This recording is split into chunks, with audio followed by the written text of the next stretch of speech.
Для того, чтобы узнать, как будет развиваться дальше политическая обстановка, достаточно смотреть специалистов, на какие языки требуется Ми-5. Да, у них открытый доступ к сайту, где вы можете искать работу. Угадайте, какие языки, специалисты в знании каких языков набираются в настоящее время.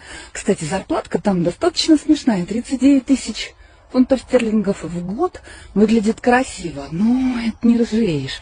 А больше всего мне понравился момент, какая работа постоянная, там указано временная.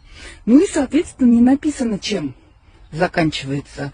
Что конкретно имеет в виду, Ми-6 обозначает тот момент, что ваша работа для вас будет временная. Так вот, не буду вас томить. Сейчас Ми-5 набирает специалистов в 3 иностранных языках.